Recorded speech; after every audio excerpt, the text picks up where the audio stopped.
नमस्कार। Next 9 news देख रही हैं आप और मैं हूं आपके साथ प्रज्ञा सिंह। हरियाणा में हो रही हिंसा लगातार भड़कती हुई दिखाई दे रही है। पुलिस भले ही दावा कर रही हो कि हालात नियंत्रण में है, राज्य की सरकार भले ही ये दावा कर रही हो कि हालात नियंत्रण में है, लेकिन आपको बता दें कि जब से हरियाणा के नूंह और सोहना जिले में यहाँ पर हिंसा बढ़ती हुई दिखाई दी, तो वहां पर इंटरनेट सेवा को पूरी तरह से बंद कर दिया गया है और साथ ही धारा 144 लगा दी गई। हालांकि ये जो धारा 144 लगाई गई है वो गुड़गांव, पलवल जैसी जगहों पर लगाई गई है जो थोड़े दूर के क्षेत्र हैं, लेकिन जहां पर ये पूरी हिंसा बढ़ी है वहां पर पूरी तरह से कर्फ्यू लगा दिया गया है। अब अगर ऐसे हालात हैं, ये इंतजाम करने पड़ रहे हैं, तो क्या वाकई में हालात नियंत्रण में है? सवाल लगातार ये उठ रहा है कि जिस तरीके से इंटरनेट सेवा को फरीदाबाद में, हरियाणा में, हरियाणा के अलग अलग अगर हम बात करें जिलों में बंद कर दिया गया है, ऐसे में जो दावा राज्य की सरकार करती हुई दिखाई दे रही, क्या वो सही है? क्योंकि ऐसे ही दावे राज्य की सरकार और केंद्र सरकार मणिपुर को लेकर भी कर रही थी। जब मणिपुर में इंटरनेट सेवा को बंद कर दिया गया था बीते 4 मई को, आप सभी को याद होगा, 3 मई को ऐसी ही हिंसा वहां पर होती है। दो समुदायों के बीच किसी बात को लेकर विवाद बढ़ता है और विवाद हिंसा में बदल जाता है, और तब वहां भी पुलिस यही दावे करती है कि हालात नियंत्रण में है, धारा 144 लगा दी गई है, कर्फ्यू लगा दिया गया है, अफवाहों को रोका जा सके इसलिए इंटरनेट भी बंद किया जा चुका है।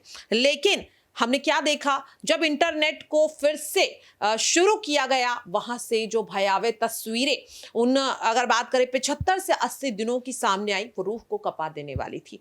और एक बार फिर से ये सब कुछ दोहराया जा रहा है हरियाणा में कर्फ्यू लगा है, जगह जगह धारा 144 लगी है। पुलिस, बीएसएफ, सीआरपीएफ, तमाम जो भी सुरक्षा बल हैं उनकी तैनाती की गई है, कर्फ्यू लगा दिया गया है, इंटरनेट सेवा बंद है।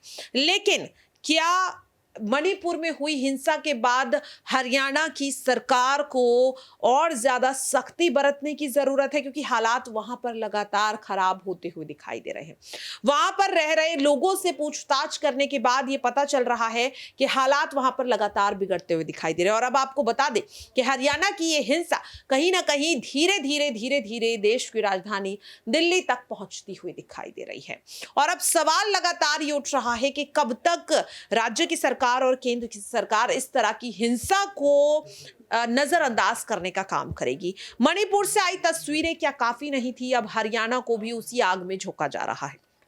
देश के प्रधानमंत्री नरेंद्र मोदी को 80 दिन लग गए थे मणिपुर हिंसा में अपनी बात को रखने के लिए, और क्या अब ऐसा ही इंतजार हरियाणा को लेकर किया जा रहा है? बता दें कि मानसून सत्र की शुरुआत हो चुकी है। आज संसद में दिल्ली सेवा बिल को कल लाया गया, कहा जा रहा है कि आज उसे लोकसभा में पेश किया जाएगा, जिसे लेकर बवाल मच रहा है। और कहीं ना कहीं पक्ष और विपक्ष के बीच ये चीजें होती हैं, लेकिन इस तरह की राजनीति के चलते जिस तरह से देश की आम जनता लगातार आग में झोंकी जा रही है, लगातार आग में झुलसती हुई दिखाई दे रही है, सवाल लगातार ये उठ रहा है कि कब तक इस तरह की दोहरी राजनीति का शिकार देश की आम जनता होती हुई दिखाई देगी? आखिरकार क्या अब इस मामले में देश के प्रधानमंत्री नरेंद्र मोदी को हरियाणा की जनता से अपील करनी चाहिए?